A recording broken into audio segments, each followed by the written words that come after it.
2, check 1, 2. Mic check 1, 2, testing 1, 2.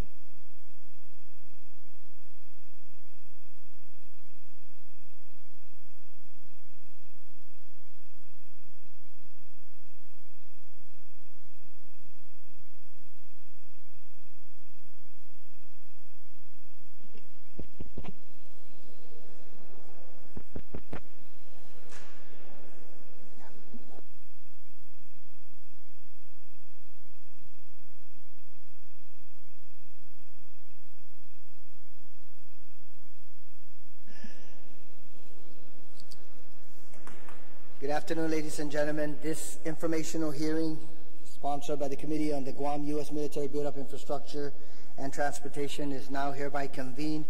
On the agenda is the Port Authority of Guam and the items that will be presented specifically, and this is outside of any additional questions that may be posed to the Port Authority of Guam officials as well as board members.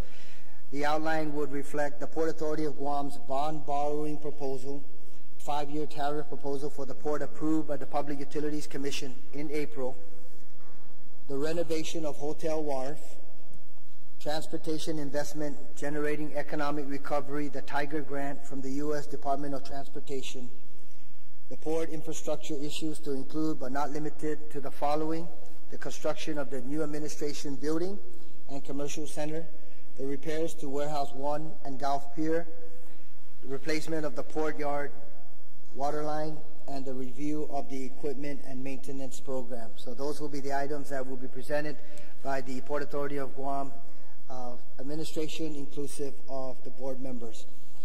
In compliance with the open government law, the initial notification was forwarded out to the stakeholders as well as to our media partners on Wednesday, July 5th, with the second notice being extended to similarly the stakeholders as well as to our media partners on Monday, July 10th. And that's in direct compliance with the open government law. To the regards to the rules of engagement for this afternoon's oversight or informational hearing is we will recognize the representatives from the Port Authority of Guam and allow them to make the presentation on those items that were highlighted. And then upon the conclusion, and this is specifically formatted this way so that if in fact a question is posed and perhaps 2 or 3 slides forward, that question would have been responded to. We're going to maintain the format where in fact the presentation will be presented by the Port Authority of Guam officials. We will complete the presentation and then open up the floor for questions by members of the committee and members of the Guam Legislature.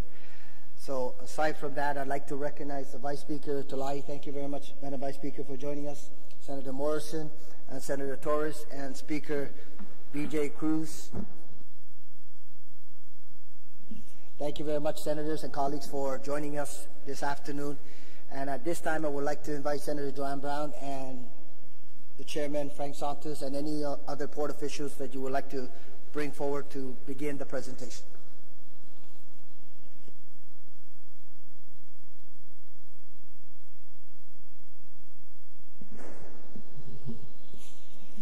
And once again, Senators, please, if I can beg your indulgence, we will allow the Port Authority of Guam to provide their entire presentation, and then upon the conclusion, I will open up the floor for any questions or any additional discussions on the items.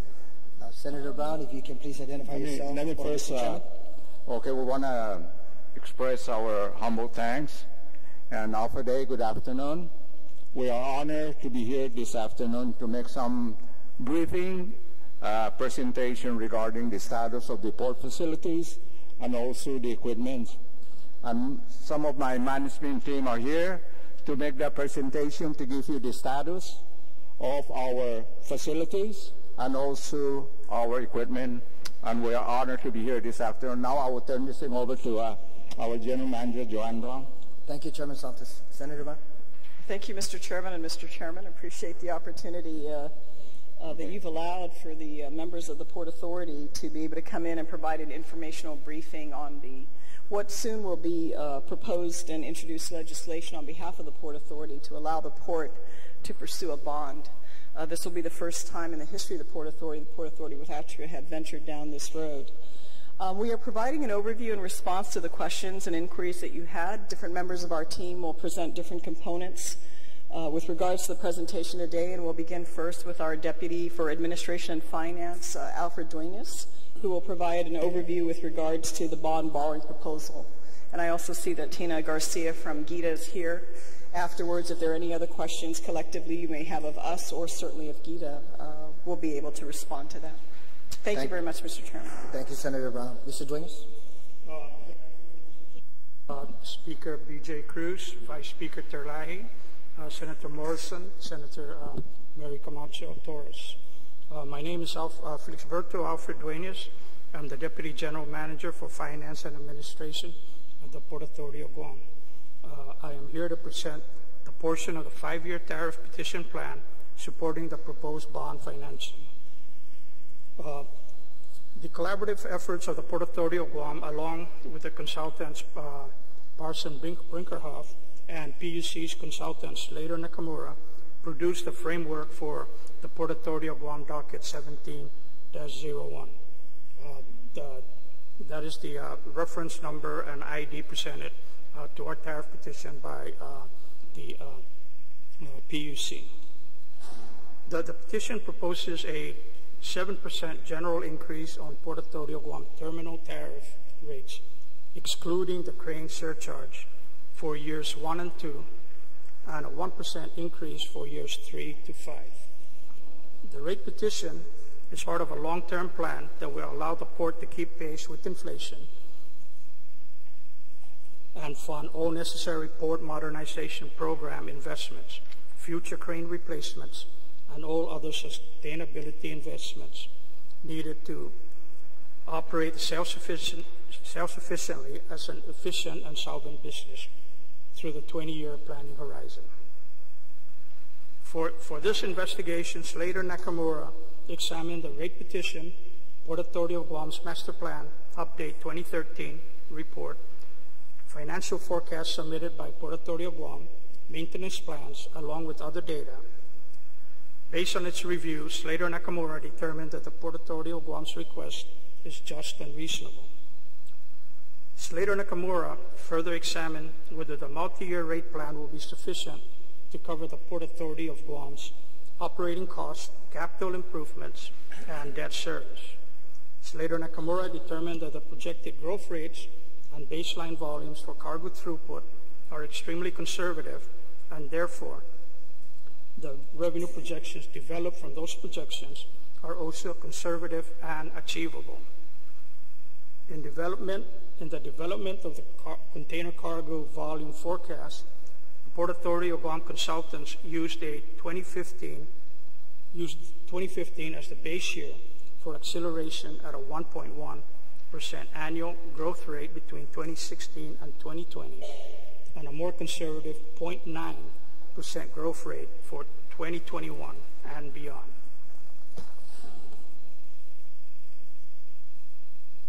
Slater Nakamura's analysis additionally examined whether the projected cash flow will be sufficient to support operating costs plus $47 million in new bonded debt. Based on its examination, Slater Nakamura found that there would be sufficient cash flow to support operating and non-operating expenses and funding for the CIP. Slater Nakamura also found that Port Authority of Guam would have sufficient cash flow to replace Gantry 3 in 2018, with replacement to be funded by the sinking fund. That's the portion of the consultant, the work they performed, and the report that they submitted.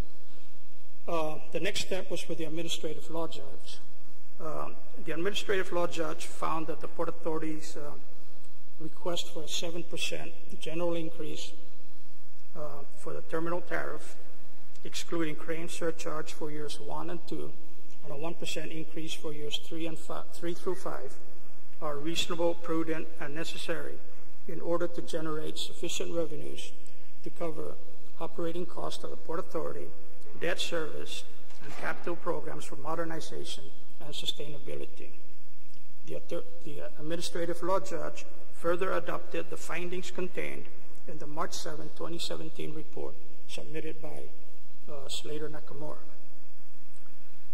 Based on the reports of Slater Nakamura and the recommendation of the administrative law judge, PUC authorized the implementation of a 7% general increase effective June 1, 2017, and shall implement a subsequent 7% increase on January 1st, 2018.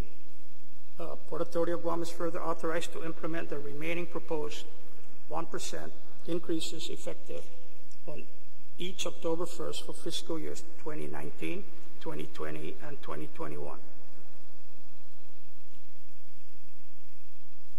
On October, we would be required to present our 27 operational, our 2017 financial statement in October to the to PUC for them to monitor our progress for the fiscal year that would be completed shortly. And every year thereafter, we have reporting requirements to submit our financial data.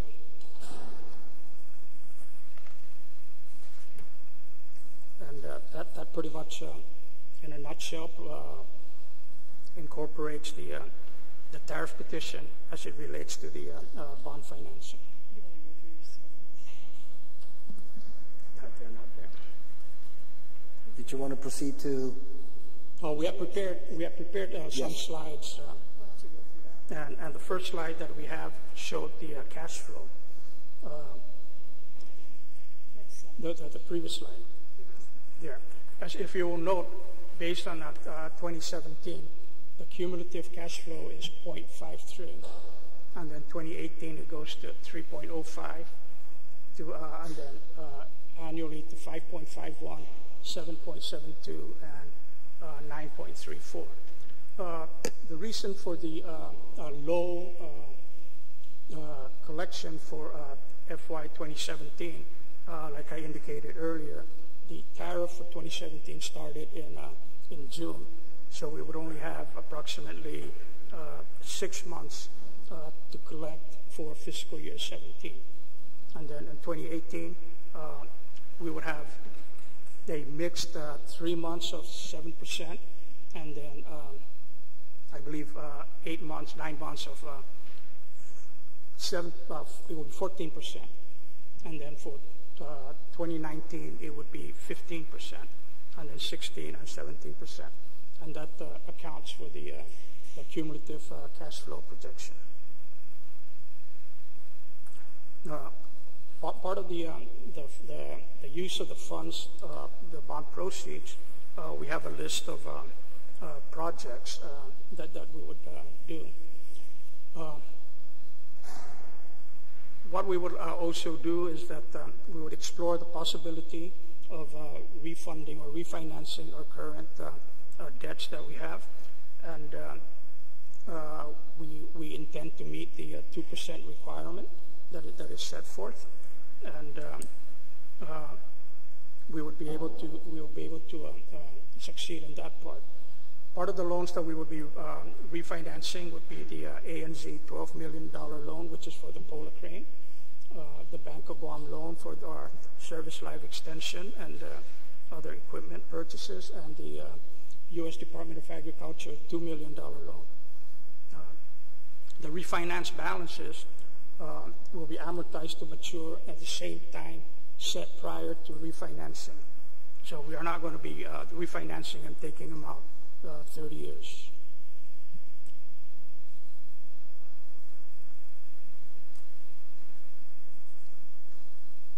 And that pretty much covers that slide.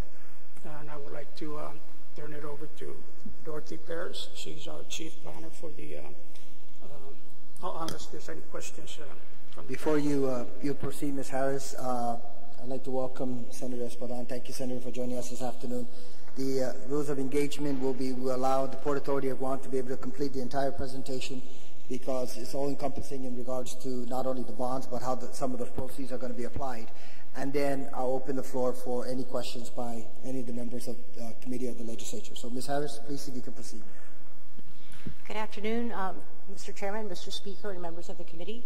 I am Dot Harris. I'm the Chief Planner with the Port to provide a status update on the renovation of Hotel Wharf project, which is funded under the Transportation Investment Generating Economic Recovery Program, also known as the Tiger Grant. There are two primary major components of construction involved in this project. It includes the replacement of all wharf structures and adjacent upland facilities at Hotel Wharf, as well as reconstruction of the access roadway. This will be approximately 1 mile of that roadway on Highway 11 on Cabot Island. We have been very proactive in preparing for this grant and preparing for this major project. It is shovel-ready, and in 2014 we have completed a number of the required design and permitting documents, and this includes the final plan and specifications, the final basis of design, final cost estimate, schedule of values and bid tab, geotechnical design report, structural calculations, geotechnical calculations, and environmental permits. These permits have been prepared. They have not been submitted. These will be submitted for U.S. Army Corps review and also for review under the Federal Consistency Review Program under the Guam Coastal Management Program with their statistics and plans. About a year ago, we were awarded $10 million. The grant is administered under the Maritime Administration, again, under the U.S. Department of Transportation. And we are coordinating with MARAD to have them come out and do a site visit in a couple of months in September. The estimated project timelines for the first quarter of 2018. We will be updating the final design documents and engineer certifications. These have all been done in 2014, but our local appeals board requires that we submit the design with the current engineer certification that is valid within 12 months prior to the permitting process. So that's why we're doing this. During the second quarter of 2018, we would have prepared and ready for submission of permit applications, again, to Army Corps and Federal Consistency Review. And we hope to be able to complete our agreement with MARAD. We have been in continuous dialogue with them to ensure that all of the requirements are met, both on the port side and on MARAD's side. This agreement includes things like terms and conditions, the scope of work, the budget, as well as other OMB requirements that we would need to comply with under the grant program.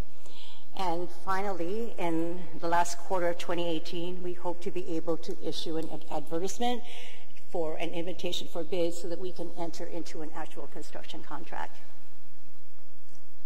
And with that, Mr. Chairman, I conclude my portion of the presentation. I'll be turning it over to Mr. Glenn Nelson, our commercial manager.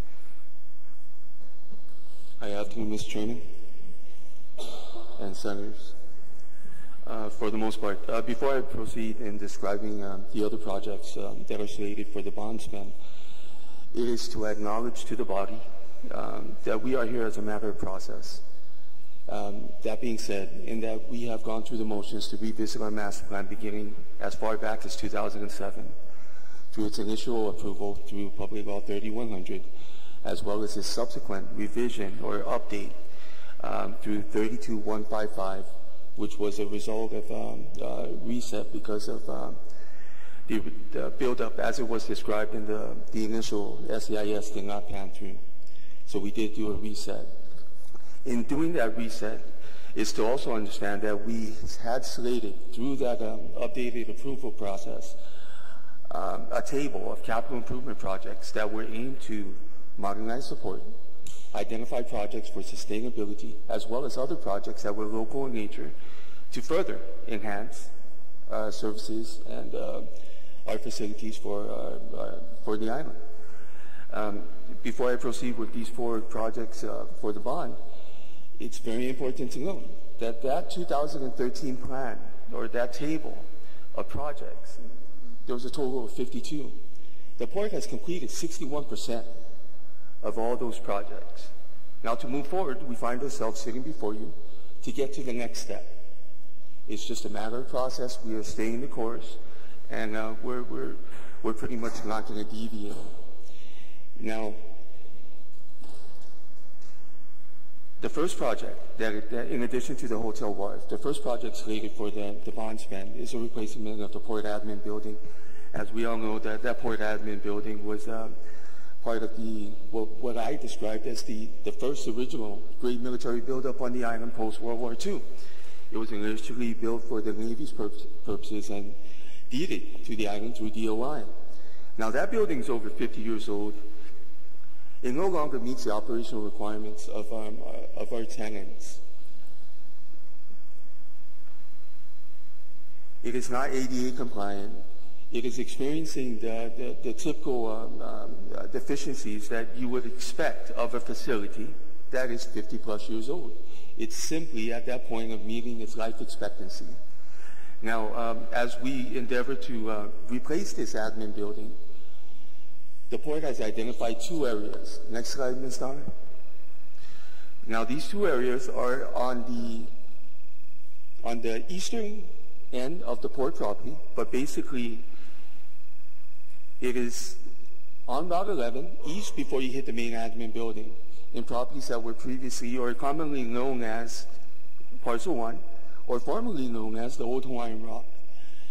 Now, in identifying these areas for this full-service commercial complex to accommodate the port as well as tenants, is to understand that as we proceed down this path to replace the admin building, the intent is to demolish the existing admin building for purposes of supporting what is even a greater need for the maintenance division to accommodate additional space for all the equipment that we have gotten in recent years and the many more equipment that we expect to acquire in the next upcoming years. Next slide, Ms. Donna. Now, of all the projects that we have identified for this bond spend, we have the Galpier project.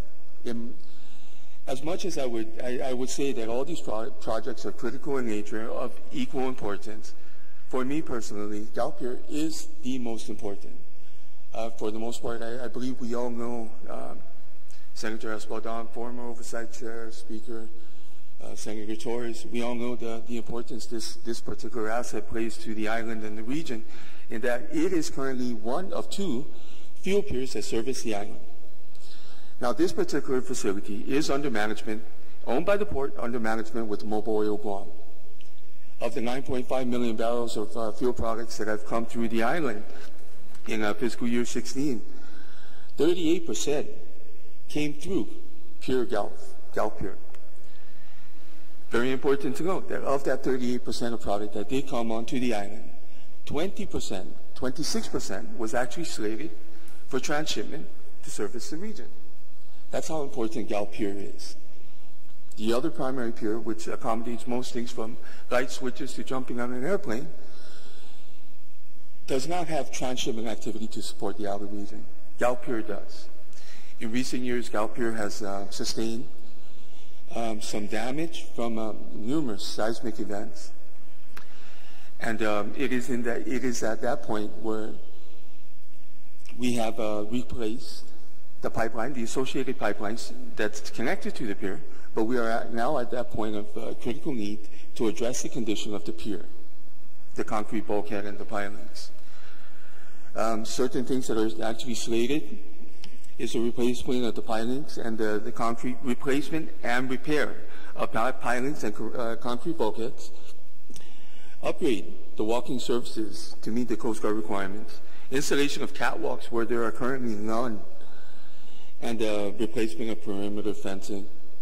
And again, going back to the importance of Galpier, one of the things Senator Torres was actually a part of the process, where we actually identified certain monies to replace the pipeline. So you got a brand new pipeline. We went through the groundbreaking just within a year and a half ago. But now, again, thanks to, well, not in thanks, but due as a result of seismic events and normal typical wear and tear, we need to address the condition of the pier itself. The next slide, Ms. Donna. What you have here are several examples of the current condition of the pier. The pictures, the photos that you actually see here was a result. Mr. Duane has actually had an underwater assessment done after the most recent seismic event. And as you'll note, you're dealing with certain issues of accelerated deterioration. Next slide, Ms. Donna. Right here, this is of most concern. It's a concrete bulkhead atop the dolphin on the left.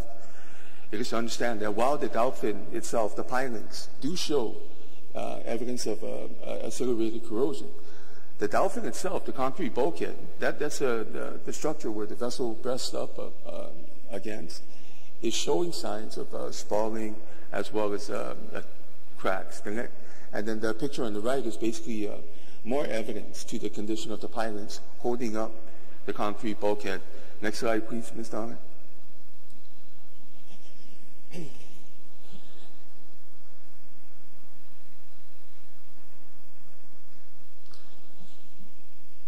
Okay, the next project that's being identified for the bond span is a replacement and relocation of the current water line servicing the port.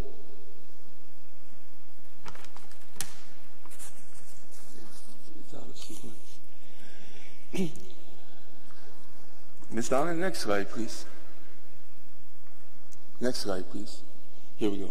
Okay, what you have here is a diagram that basically depicts the current distribution system at the Port Authority of Guam. In blue, what you see are the existing water lines. What we plan to do, what we're going to do, is identified in red. And that's basically what you will see on the north portion of the diagram, outright relocation of a primary line, as well as the replacement of other lines within the current system. Now, as old as the building is, as old as the other facilities are at the port, the pipeline is just as old. It was installed by the Navy. We're dealing with a system that, although we did address a significant portion of it in the port modernization program, as it relates to fire suppression and the like, what we find ourselves doing, or the situation we find ourselves in, is that in replacing or enhancing our fire suppression capability at the port, when it's tied back into the main distribution system, it's serving to bust the old lines. And the old lines are those old asbestos-based lines that are in, while still to serve the function of distributing water, it must be replaced due to the lack of its integrity. Ms. Donna, if you don't mind, back 2 slides. As noted, basically we're dealing with pressurization issues, as well as, very important to note, Senator Brown has emphasized this, it's to also, on that northern portion of that diagram, replace the water line from within the current container yard out onto Route 11.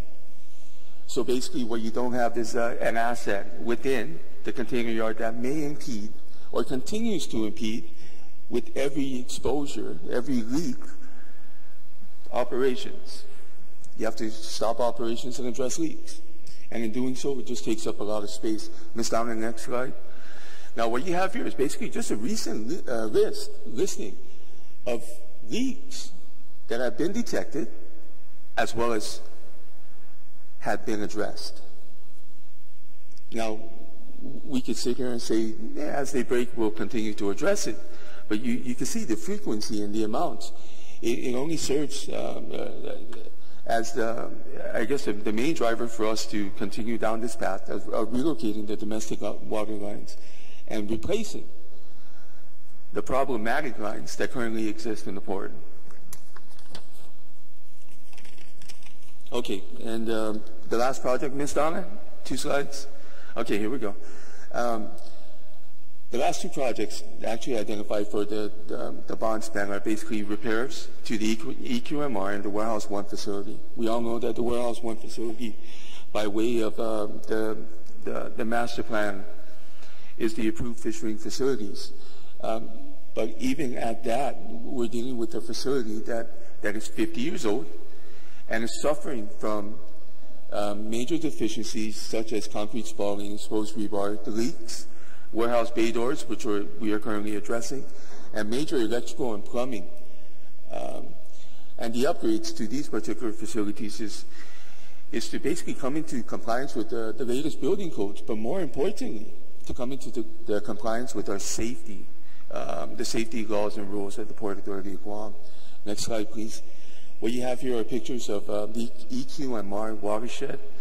What you see in front of the picture on the top is basically the new canopy that was set or acquired, and the intent behind that particular asset was to provide additional shelter for our employees. Now behind it, you have the EQMR facility. If you look at the pictures on the bottom, the two photos on the bottom, you will see evidence of that spalling. Please take notice that as you look at these pictures, and we do see evidence of spalling and rebars and wiring, is that it's on the roof. We are on the bottom. Next slide, please. Again, this is another example of the conditions that exist within. And you will take notice that there are spallings, and it's very important to note that facilities like this are not built this way anymore. The way this was built, is that old cliche, they don't build them like they used to. This is an example of that. It's a really, really strong building. However, it is suffering from the effects of time. Next slide, please. And here we go. This is another shot from outside of the EQMR building, just as more evidence of the conditions that exist atop. Next slide, please. Again, it's the rebar seen. Where you see the rebar is basically where there's supposed to be cement. That cement is now on the ground. It's literally spalling and falling. At the same time, our facility and our EQMR personnel are out there tapping just to make sure that we're trying to catch them before they fall. That preemptive attempt at safety. Next slide, please. And here you have the back shot, the reverse shot of Warehouse 1, and then the bottom two photos are the interior of Warehouse 1. Warehouse 1 serves an important function in that it's commercial.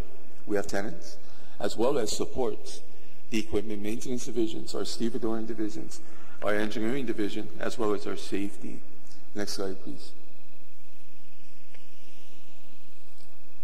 Picture basically describes it all. This is the interior wall, and you can see that's rebar. It's just in a really bad state of disrepair. Next slide, please. Again, you're dealing with issues with conditions on the roof. These are on the awnings. These are on the outsides of the building. We access the building through these doors. On top of us are these hazards. Next slide, please. Right now, this is also within the Warehouse 1 facility. On the left, you will see again evidence of deterioration or spalling on the roof side. And this particular space is actually used to accommodate fire suppression pumps owned by the port for the purposes of fire suppression in the need of. Next slide, please. Now that concludes that portion of identifying the projects for the bond span. So I would like to now turn it over to Mr. Ernie Candeleta, the Equipment Maintenance Superintendent. Good afternoon, Mr. Chair, Mr. Chairman, and members of the committee. My name is Ernest Candeleta. I am the Maintenance Manager for Port Authority of Guam. I'd like to make my presentation on the overview of the maintenance program. Slide, please. Okay, as you can see here, we have a listing of the major cargo handling equipment, which includes the gantry cranes, top lifters, and tractors. Top lifters that were purchased in 2016, those were purchased by the Bank of Guam SLE loans. Okay, next slide, please. And we have the forklifts that were also purchased by the forklifts, and some of the support equipment were also purchased using the $2 million USDA loan. Well, with the additional fleet of equipment, the maintenance department, we have the opportunity to schedule the existing equipment for repairs and maintenance. In the past, it was very hard for us to secure a schedule to have these repairs due to the demands of operations. So now that thing gave us a little leeway to do a lot of refurbishment on the equipment, do a lot of repairs and changes that need to be done. Next slide, please. Yeah, this is part of the support equipment also that was that's listed. We have the sweeper, voting machines, man lift, which also plays a big deal that gives us the opportunity to tackle areas that are hard to reach. And for the safety of our employees, you know, these equipment are very handy to us. Okay, next slide, please. As you can see on the far left is just part of the ongoing process of the refurbishment of our yard tractors. And on the right, you can see that the finished product where the accessories are being installed, and everything will be tested and sent out for operational use. Next slide, please. Here in the yard, you can see the finished products. We have 4 of the 2007 tractors that have been completed. We have 2 currently in the shop right now that's about 95% completed. We're just installing the accessories and will be released to operations as well. On the far left, you can see one of the 2009 top lifters that have been completed as well on repairs and refurbishment. Okay, next slide, please. Okay, the crane assessment was conducted in December 2016 by PMC contract, and also we have the U.S. Department of Labor, OSHA, conducting their annual and quadrennial inspections, which was completed in April of this year, and all our 3 gantry cranes were certified. They also provided us a priority listing to address the discrepancies. The re-inspection for our contractor would be every 2 to 3 months to check on our work that's bringing the status on the work that's being done, and also maybe a new listing could come out and we address those before we do the annual OSHA inspection. To address discrepancies, Maintenance Division increased preventive maintenance personnel staff from 6 to 15. Which, due to the influx of equipment that we have, our personnel, we didn't have enough personnel to tackle this type of the amount of equipment that we had. We also applied an alternating maintenance window of 5 straight days, depending on availability of the cranes for our maintenance and repairs. And we are aggressively working on the structural, mechanical, and electrical issues that we encounter on a day-by-day basis. Another thing is the major tune-up of the crane management system, which is the CMS, is scheduled for October 2017 of this year. Next slide, please. As you can see, we have some of our employees doing some repairs or replacement on the handrails on the apex portion of the crane. Next slide, please. Now we have the preventive maintenance mechanics preparing to be lifted up to the hard-to-reach areas. For example, the flanges, diagonal trusses of the crane to do performance, corrosion performance, and those actually are like load-bearing areas that we try to prioritize. Okay, next slide, please. That concludes my presentation. Thank you. Thank you very much, Mr. Candeleta. Senator Brown, any final comments before I open the floor for questioning? I just want to start off by saying thank you very much for really an excellent presentation. One, it highlights the impending borrowing proposal, bond proposal, the refinancing inclusive of that particular request, and then how those proceeds are anticipated to be expended in terms of upgrading the facility. And also one area that has always caught my mind in regards to the Port Authority of Guam, because you more or less bring in 90 to 95% of all of our commodities here on island. And it was in direct reference to what was presented by Mr. Candeleta, and that's highlighting the equipment, the aging listing of these equipments, the maintenance capability, and the repair capability of the Port Authority of Guam. And what you presented is certainly a plan that's being carried out in terms of either replacing necessary equipment or refurbishing and repairing them. So I certainly appreciate that particular presentation as well as all of the other highlights. One question I would like to ask is, with the impending military buildup, I understand that you're going to apply most of the proceeds of the bond, aside from the refinancing, on existing facilities and the upgrade or expansion of Hotel Wharf and some of those, make those available for other industries.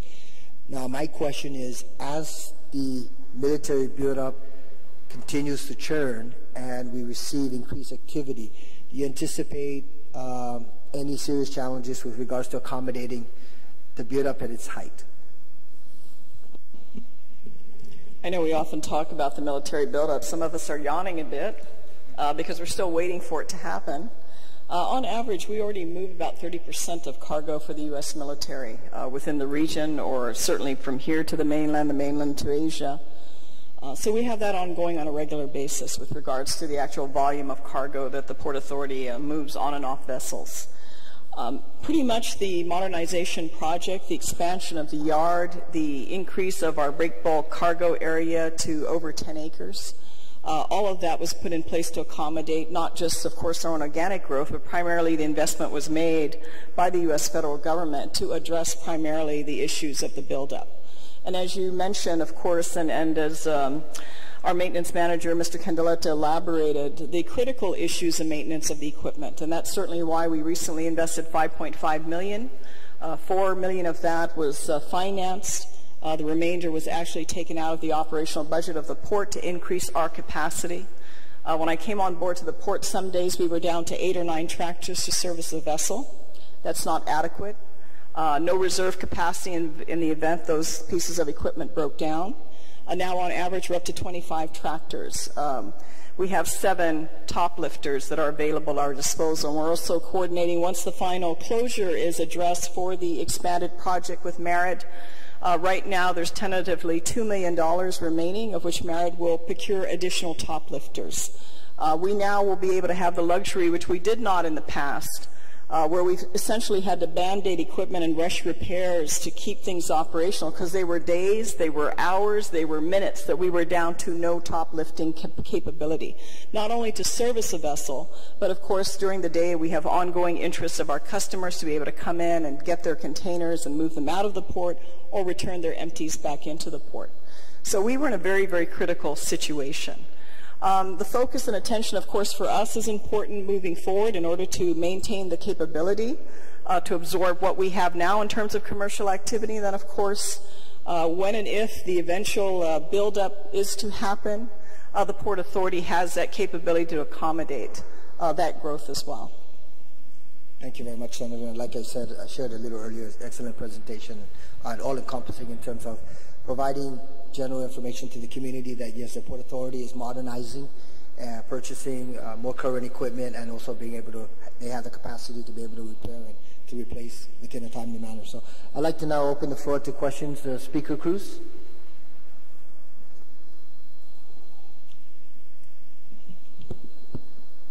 The bond that you're proposing is for $80 million, or not to exceed? Up to, yes. Because the list that you have comes to about 74.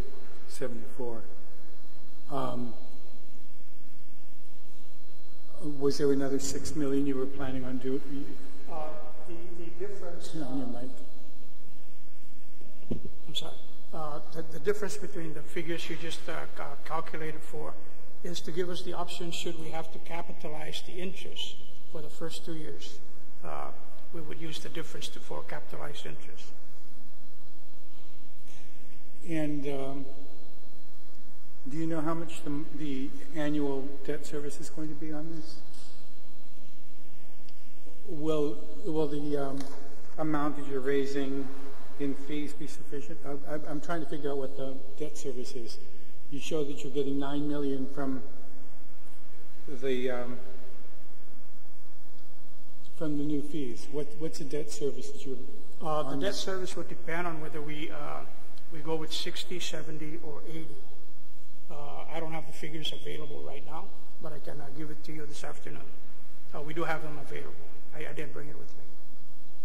And the figures that you do have, what is the difference in the debt service and the highest amount that you're thinking you're going to be getting from? About 2.5.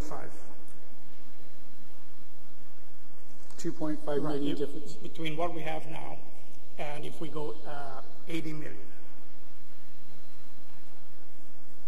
So you'll only need about 7 million to service the loan? Service the bond, and you'll have an additional 2 million? If we go there, yeah. What would the 2 million be used for? I'm sorry?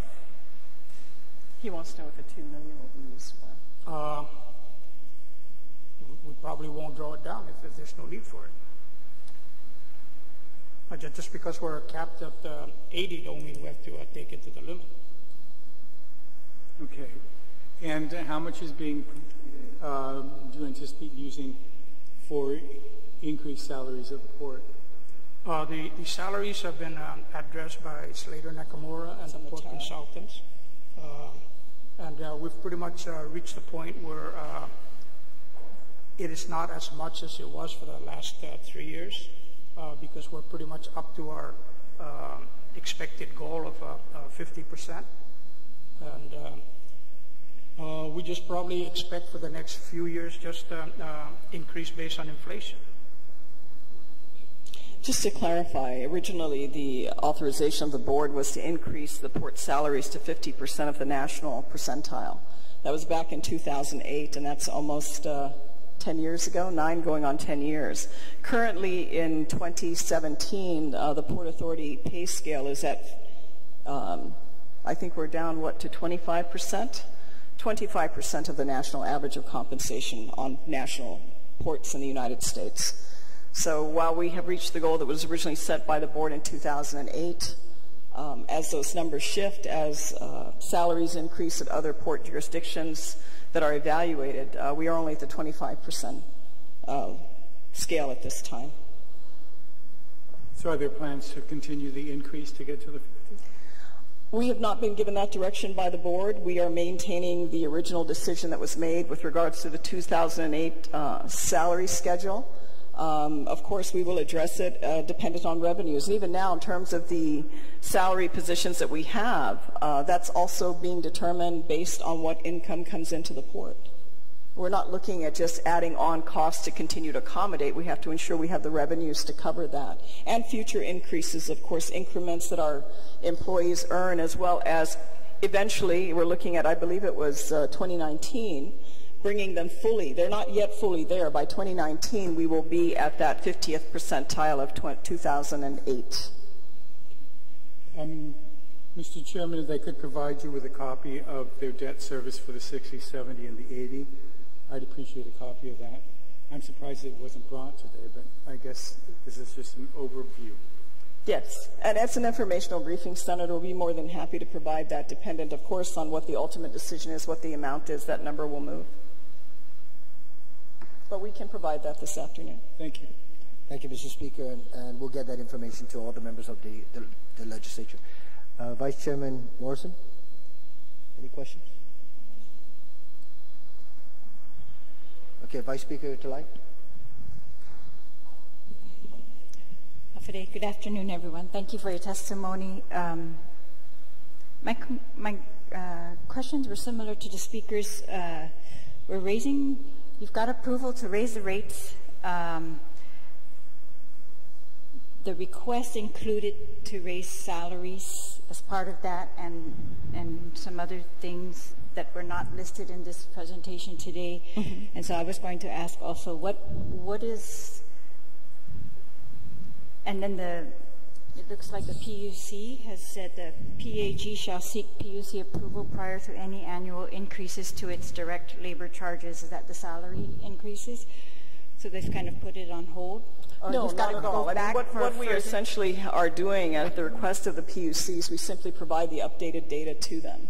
It's also very similar with regards to our finances, that, and they have a schedule under which they would like us to provide them that updated information. They've already given us the authorization, but they've said in addition to giving us the authorization, we require status updates, and these are the timelines within which they would like the port to provide that information.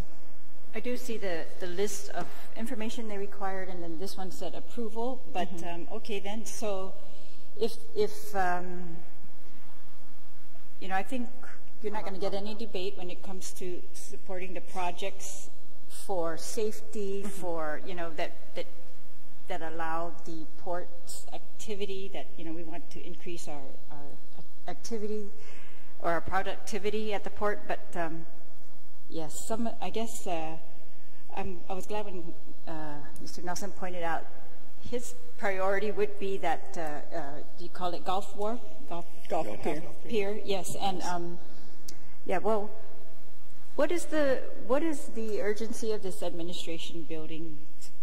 Well, I think very much. In order to cap the port projects, I think we've reached the time where that's necessary. I mean, the port, when we had the fire almost 2 years ago, it's our 2-year anniversary since we had the fire that occurred on the first floor, we lost one of our major tenants.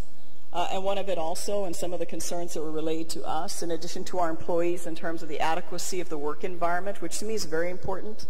Everywhere I go, every department I'm involved in and engaged in, one of my main priorities is always to improve and upgrade to what I see as a safe and professional environment and workspace for our people. Guam is notorious for not having that. And I think the time has come. That facility is over 50 years old. If you look at it, it also has major structural cracks. We've done some cosmetic work as a result of the infusion, as a result of the fire, and replacements of essentially our HR division and customs. We've had that entirely had to be gutted out and rebuilt.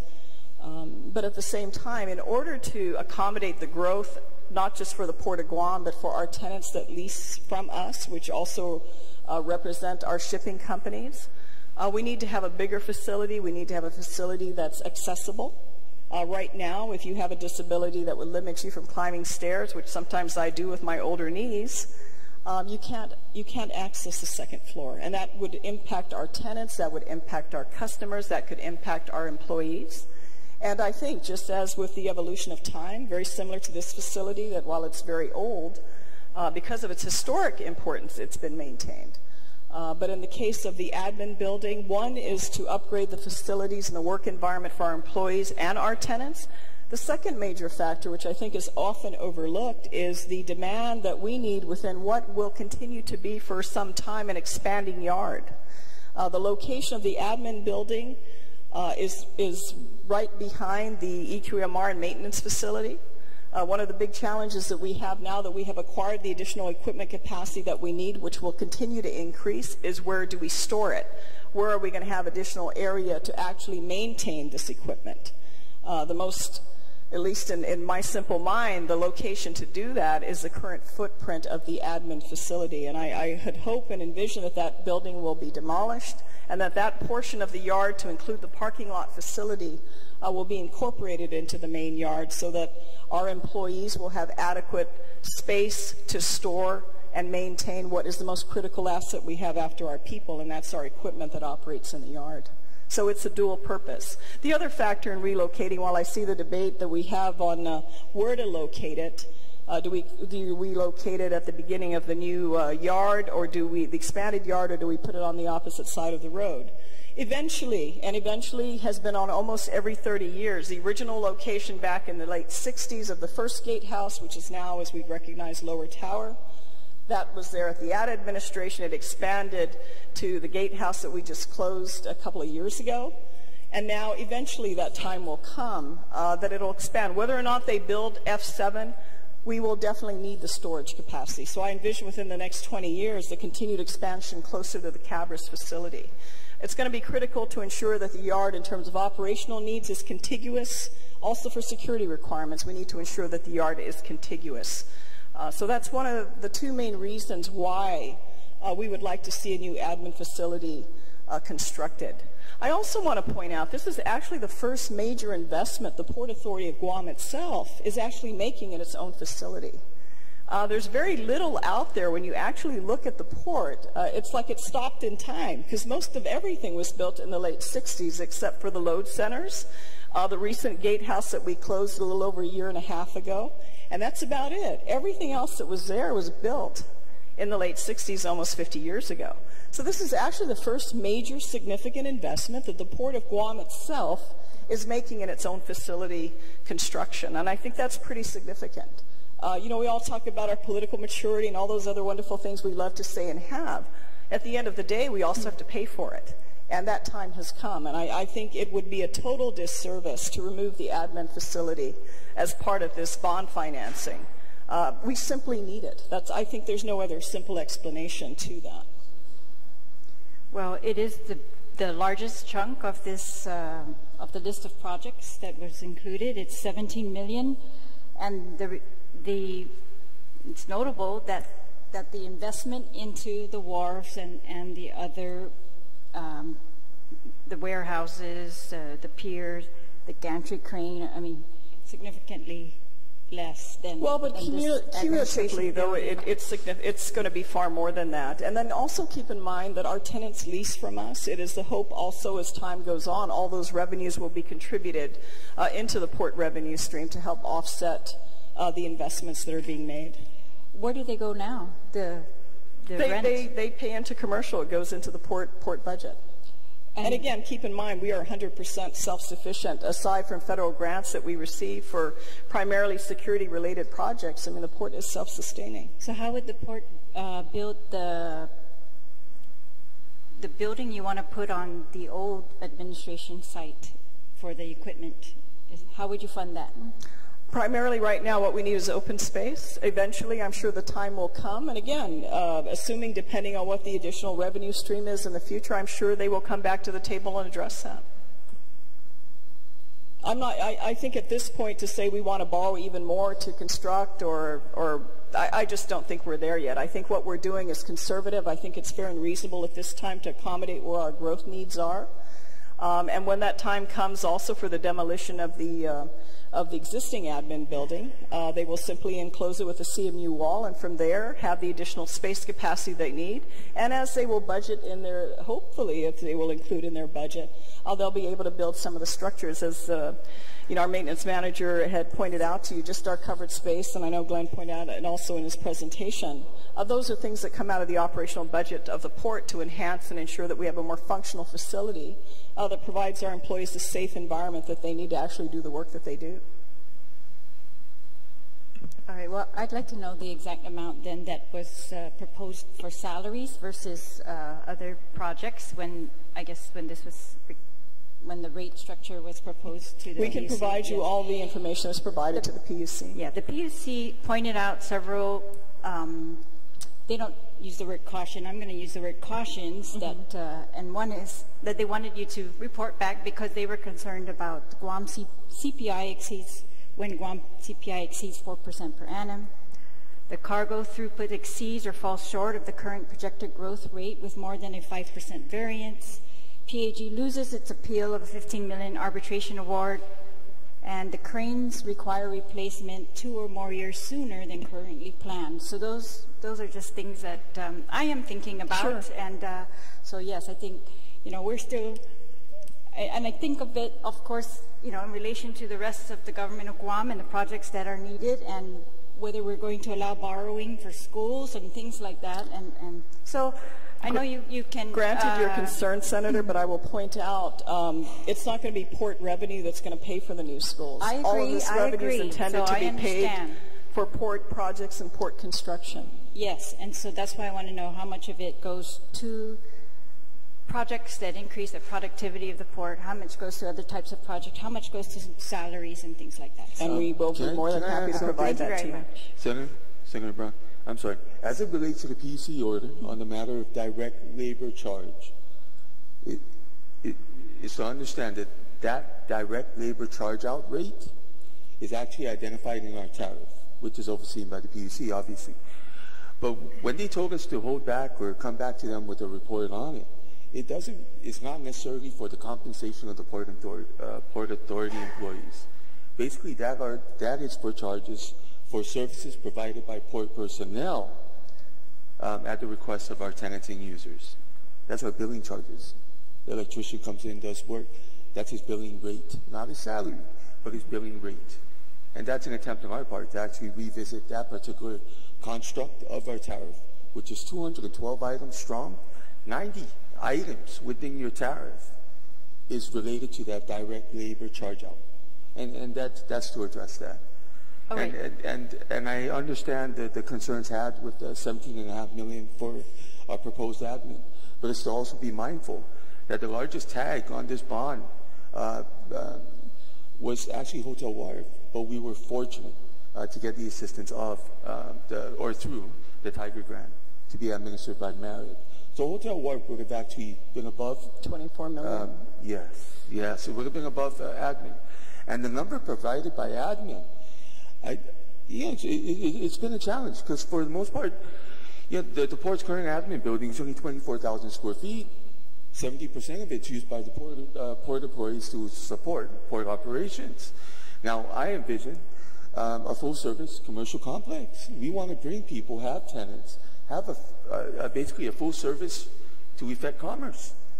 And the estimate that was derived was a result of taking all the existing office space, administrative space currently used to support the port, and coming up with 40,000 square feet. Again, mindful that that is for all the current administrative spaces throughout the port. Again, as we build or construct this new facility, it is to understand that Mr. Santos is going to have an office there, although he's at operations. Mr. Candeleta from EQMR will have an office there as well to support his role in equipment maintenance. It's to consolidate as well. And to kind of make things on the light side, it's job security for me, so I could bring in more tenants. And again, those numbers, the 17.5, as concerning as it may be, is not the final number. All right. May I just ask one more question? That is, the PUC also pointed out that it was questioned at the hearing, but the answer is not in here, and that is just GFT had questioned the Hotel Wharf's ownership in the end. But quite frankly, I don't know where that, I did read that letter, and I don't know where that fits into the world of the mandates of the Guam Federation of Teachers. I know they have an axe to grind with us because we have no formal agreement. Is there an issue regarding the ownership of the hotel? I have no evidence whatsoever. I mean, you're the attorney. I have no evidence of anything other than the ownership remaining with the Port of Guam. I don't have a judge order. I don't have a title that is anything other than the property of the Port of Guam. Further to what Senator Brown has stated, there's no question. It's under the government of Guam. While there may be issues associated with its current use, it belongs to the people, to the port. Thank you very much. Thank you, Vice Speaker Talai. Senator Orson. Thank you, Mr. Chairman. And before I proceed with my questions, I want to make sure that you know that I appreciate your presentation. It was excellent, and I hope that some of the questions that I posed here is no disrespect to the presentation that was put here before you, but I just want to ensure that there is some consistency with some of the laws that are put in place with regards to bond borrowing or any tax hike. So with respect to the Port of Guam's bond borrowing proposal, and there's some other proposals that are before us that have that relates specifically to the hospital. And recently we just had a discussion on the liquid fuels tax increase. I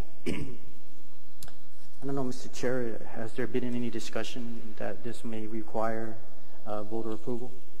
My understanding in regards to the existing mandate is if in fact there's any general obligation bonds, this would be directly reflective of the revenues that are being generated by the Port Authority of Guam. So it would be viewed as an autonomous agency going on to the bond market to borrow. And it still would require this legislature's concurrence. Okay. So, okay, I just wanted to make sure that's clear because,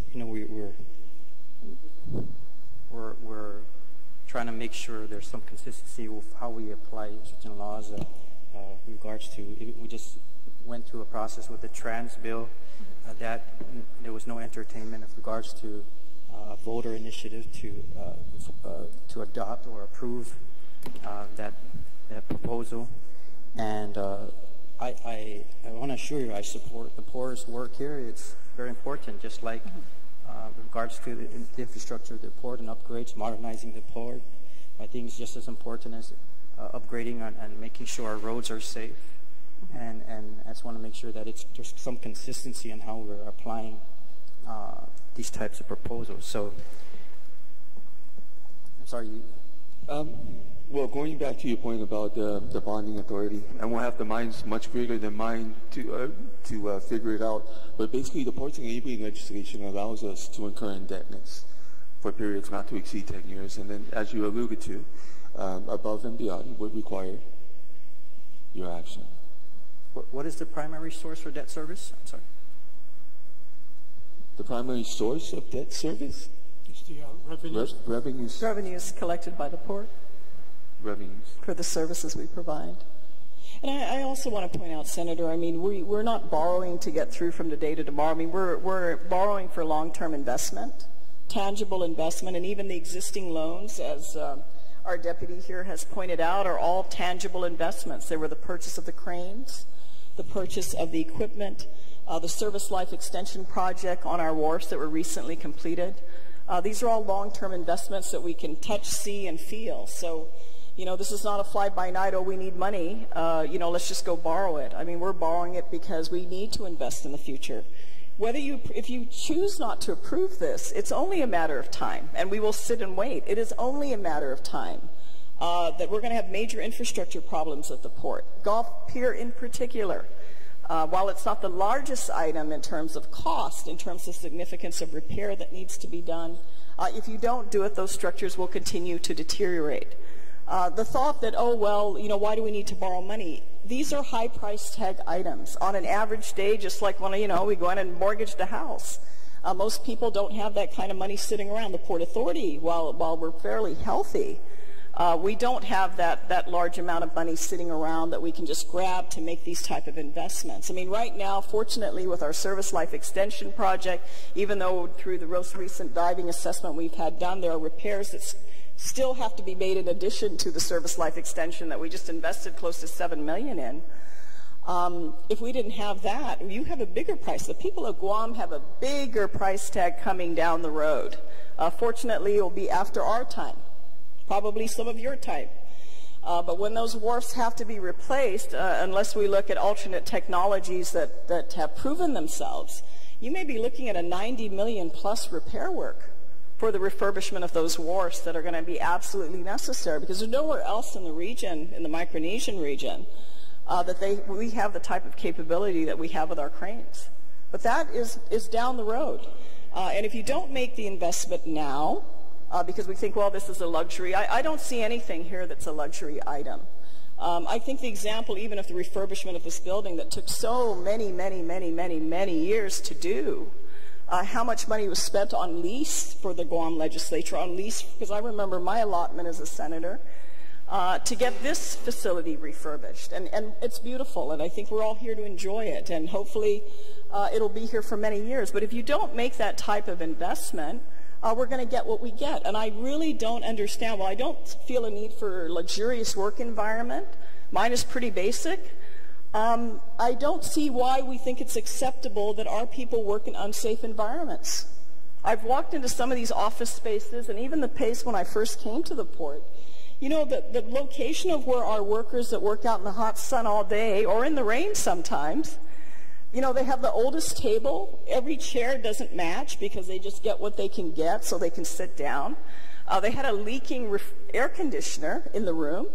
And that's where they sit and have their meal in a moldy environment. That's not even safe. And none one of us probably on an average day would want to sit down and share bread.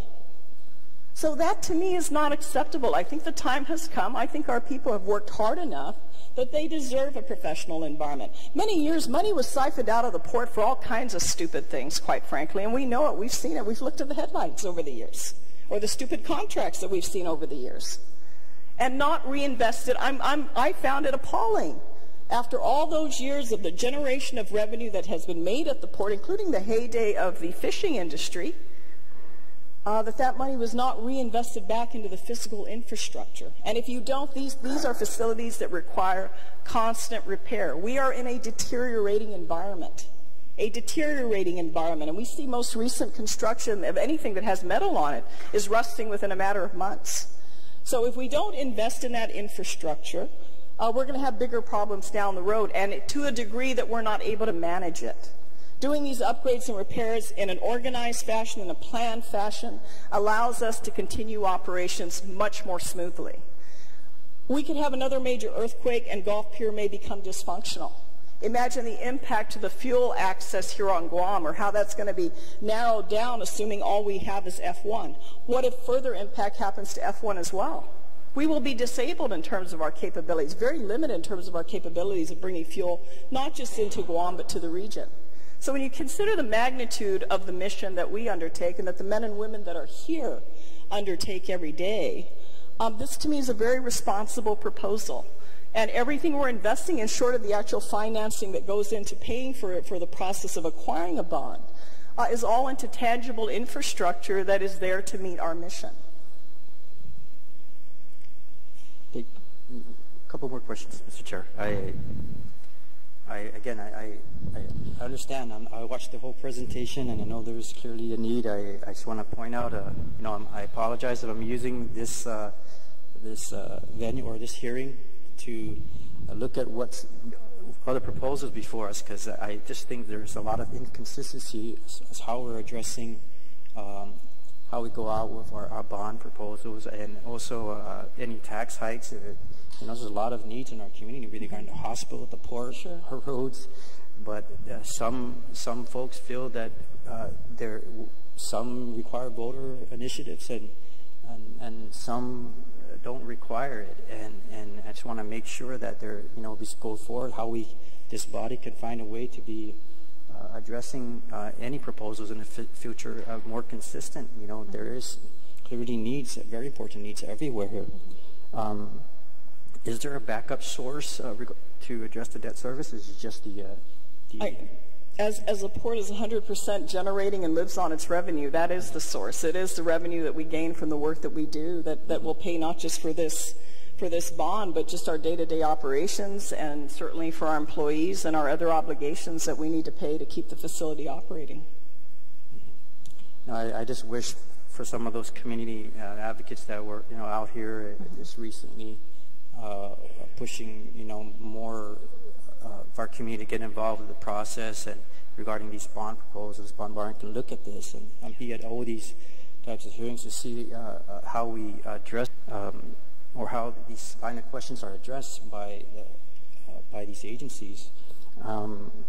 Again, there is to hear that we're going out for $80 million, and again the hospital needs about $125 million, and to adjust a penny for liquid fuel tax. You can see where I'm coming from. Sure. But Senator, I think all of you have far bigger range of responsibility in your respective position. We are in the fortunate or unfortunate position of only being able to advocate for the port's agenda here in terms of this bond borrowing. It's historic. I mean, it's the first time the Port of Guam in our 42-year history as an autonomous agency, even though the port was around a lot longer than 1974, but as an autonomous agency, I mean, it's almost unheard of. If you look at the airport and the progress, and you're a little younger than I am, but I remember the days when we had the old airport, and when Governor Berdallo first did the first segment of the airport, and everyone thought, God, what, that's a big white elephant. We'll never use all that. And look at the port. I mean, look at the airport now. Well, we don't bring in a million plus people every year, but we bring in the bulk, 95, probably 96% of everything that we touch, eat, feel here on Guam. And yet the facilities have not been invested in.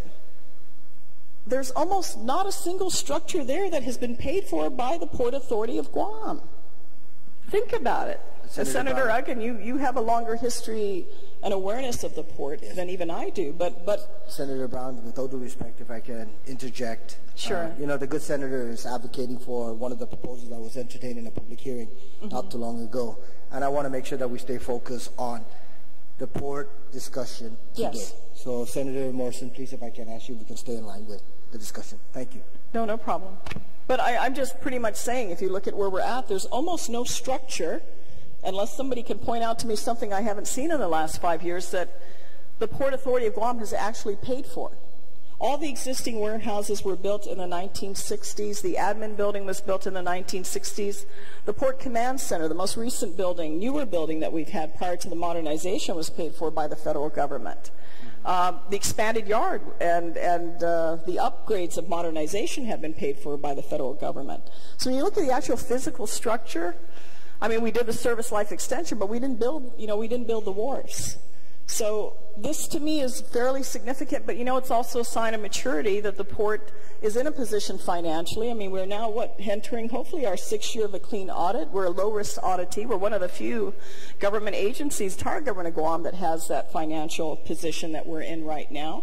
And it's probably the prime time for the Port Authority to move forward with this proposal. We probably could not have done this a few years ago. But I think we're very well aligned at this time and place to pursue this financial obligation that I think will bring many years of benefit and an upgraded operation to the people of Guam and the region. That's what you get in return for your hopeful, favorable vote on this bill. Oh, thank you, Senator. I want to thank you, Mr. Chairman. I don't, no disrespect to the process. I just wanted to ensure that we got a lot of other proposals similar. Regards to borrowing and tax sites. But I hope it doesn't bias your vote on the Port Authority. It's an interesting time for us, and it's all coming at the same time. So, but I want to assure you that I support the port and what we're attempting to do here. And again, I do like the PUC process and how they can make the adjustments, the hikes up or down. We have to accept it or not, and go with it. And something maybe I might look at as a mechanism or model going forward for other proposals so that the legislature would not have to involve themselves with proposals or putting a voter initiative out there before the people. Thank you. Thank you very much, Senator Morrison. Senator Torres?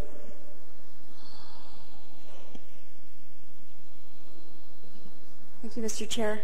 Mr. Duenas, in your second slide, you mentioned that that there's a principal amount not to exceed $80 million. Now, will this amount bring the port to the debt ceiling ratio that was contemplated in a public law? I think it's 3057. Yes, that situation was tackled by our bond consultant and the legal individuals that are advising us on the bond. Okay, and so what we're essentially looking at is a borrowing capacity that will lock the port in for about 30 years. So once we accomplish these proposed projects, capital improvement projects, that's pretty much as far as the port will go. Is that correct? The next time that we would be coming in for a long-term financing would probably when the time comes that we have to redo the entire wharf. Mm-hmm. And then I noticed also, in speaking of wharfs, and I think the general manager also talked about F1 in your response to Senator Morrison. You mentioned you have here Gulf Pier repairs, but I didn't see anything for F1, which you brought up. Is F1 not on the radar for repairs as well? F1 is being handled by our own revenue source and with the tenant of F1. Okay, so it's a project that's being funded presently with your revenues. Right, through and our then earnings. In the also on your slide, you mentioned too that the tariffs that were approved by the PUC over a 5-year course, right? 7% the first 2 years, then 1% the remaining 3 years.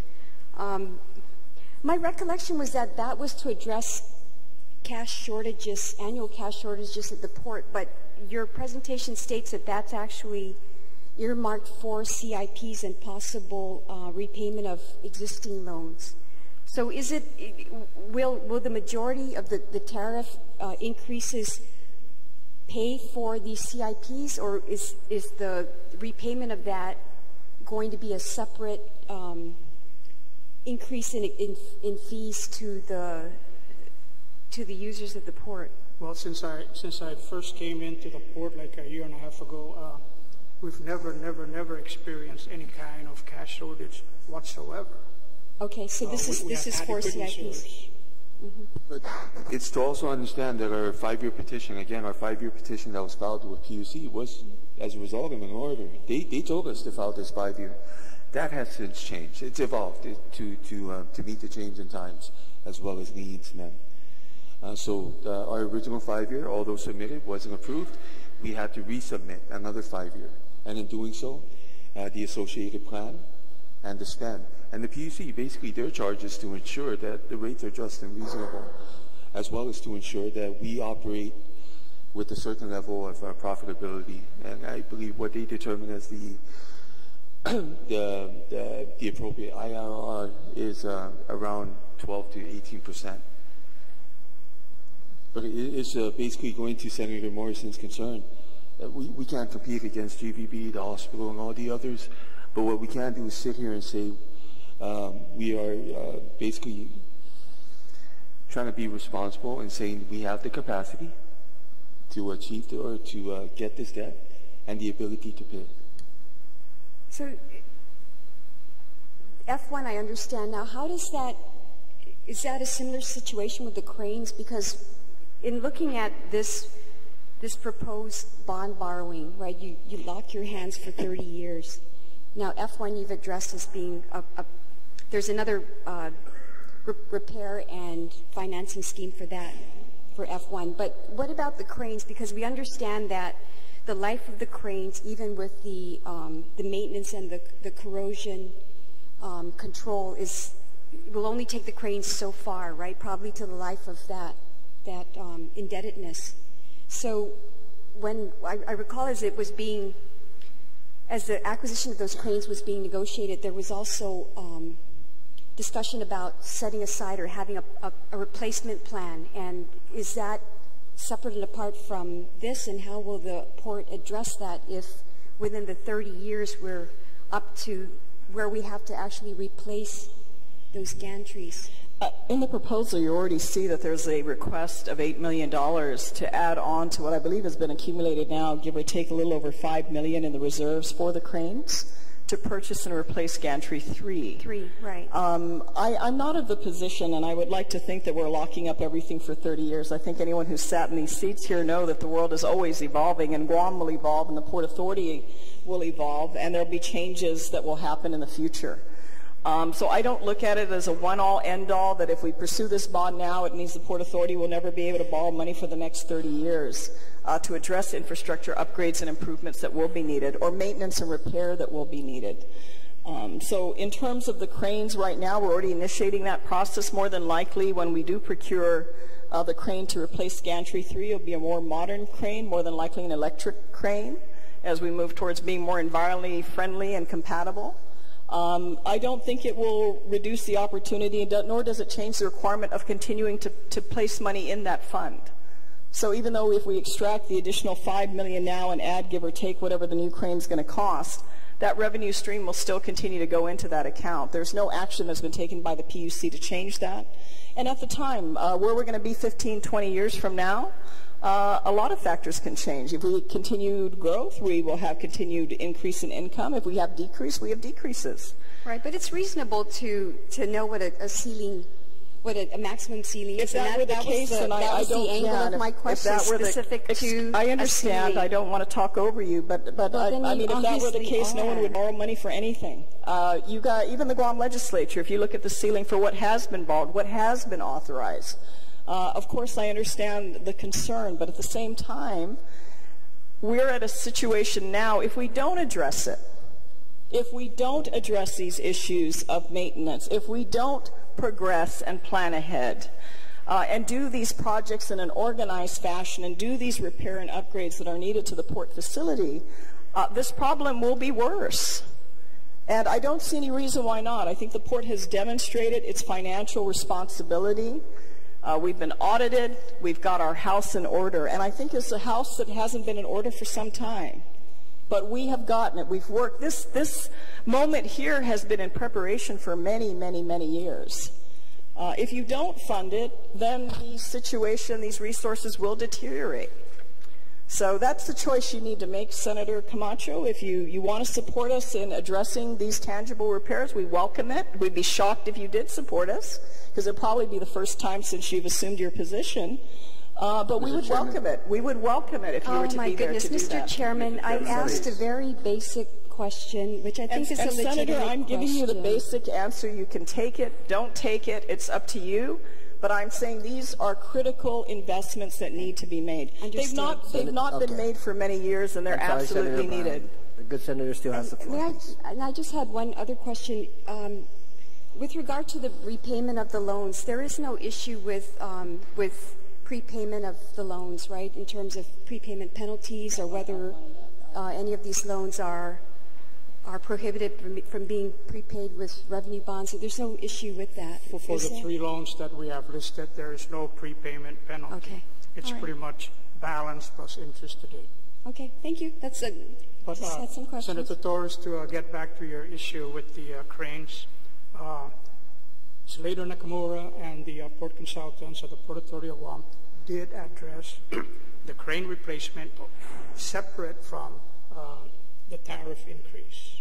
Okay. So it's included in the report that was submitted by Slater to the administrative law judge. Our poll of 4, 5, and 6 do have a replacement date identified as 2025 and 2028. Replacement cost has been identified, and pretty much the replacement of those cranes would be a combination of the continuing surcharge plus possible bond financing at that point in time. We're looking at 2025, 2028. In the meantime, the surcharge will continue to accumulate. Thank you, Mr. Duenas. That's I appreciate your professional manner of addressing a very reasonable question. Thank you. Thank you very much, Senator Torres. Senator Espadon. Thank you, Mr. Chair. Several issues have come up just in this discussion, and I just want to, first of all, state that generally I've always stated that I don't mind bond borrowing if it's going to capital improvement projects, and I believe this is exactly what this is. And so I take great interest. We're not borrowing for operations. We're not borrowing for, we're talking about capital improvements. The other thing that I do want to say is that at least make sure that we up here, and maybe colleagues who might be in their offices watching, is that in terms of this bond borrowing, this is basically more of a revenue bond than it is a general obligation bond. And by law, the general obligation bond does need to go through certain processes, where this one, because you're an autonomous agency and the funding source will be internal from basically from the revenues that you generate, this is a separate type of a bond borrowing than a general obligation bond borrowing. Is that, can I get an amen on that? Just to make sure we all understand, not all bond borrowings are the same. And this is a different kind of bond borrowing because it operates from revenue, or it's being paid for from revenues, as opposed to the general obligation of the government. I just want to, again, state that for the record, so that, again, we do have some new members in here who may be watching, and from their offices, make sure they understand also. It's a learning process for all of us. I'm still in the process, even after X amount of terms, still in the process of learning these type of things. A lot of the areas have been covered. A lot of the questions have been asked. I do want to ask, and again, going down these lines, I understand the projects that you have on the presentation. I guess what I need to ask is that the hotel wharf, right, knowing well, are there any plans to develop that further? I mean, I know it's not in this presentation. It's not, you know, part of the projects that are being listed right now, but going forward, what is there any plans on the table right now that you're looking at? Well, in terms of hotel wharf, I mean, we actually have to refurbish the facility. Currently, it's not functional. It's not permitted by the U.S. Coast Guard. Occasionally we might have a barge that's berthed there, but there's no transaction of cargo that can occur at that wharf at this time. It's not structurally sound and has not been for some time. Once the facility is refurbished, it will return to a multi-use facility. We have ro-ro vessels that come in. They can discharge at Hotel Wharf. We have cruise ships that come in. They can discharge their passengers at Hotel Wharf. If we have vessels that have their own cranes on board, they can discharge cargo at Hotel Wharf. But is there, I'm sorry to interrupt, but is there a reason why it's not part of the improvement plan right now? Well, we presented in the slide up to $14 million of the bond will actually be used to meet the matching requirement for the Tiger Grant. Okay. So combined, it's on or about, again, these are estimates until the actual bids are executed. But it's estimated to be around that cost to actually refurbish the facility. Okay, I appreciate that. If I may, yes, Senator, the renovation project actually includes an increase of the footprint. Okay. It would increase the footprint within the water by approximately 2,100 square feet. So it would be an expansion of the existing facility as well. I'm sorry, I didn't hear that number. By how many? 2,100 square feet. That's all? Of the wharf within the water. In addition to what is already existing. So we're expanding the facility in addition to refurbishing it. Okay. As well as the backland itself, we're going to be putting asphalt, making that more, the backlands more usable for storage and other purposes. The additional structural components will include mooring bollards on the wharf, 2 mooring bollards along the roadways east and west areas of the wharf. So this is, it will be a substantial upgrade to what we have right now. A bit more than just a renovation to it. Okay, I just didn't visually see it on this presentation, so I wanted to ask. But going back to the second page, again, under the purpose for this, the first point is to fund CIPs and possible refinancing of prior loans. Why is it possible refinancing, say, as opposed to a straight, we're going to refinance? When we first put the package together, we were not too familiar with the process, and we used the possible. We were looking at potentially, at that point in time, having them subordinate the debt, but as we moved along with the bond council, it would have to be refinanced so that the assets and the revenues would be free and clear from encumbrances, so that the bondholders would have comfort that they are first in line versus subordinate to the existing loans.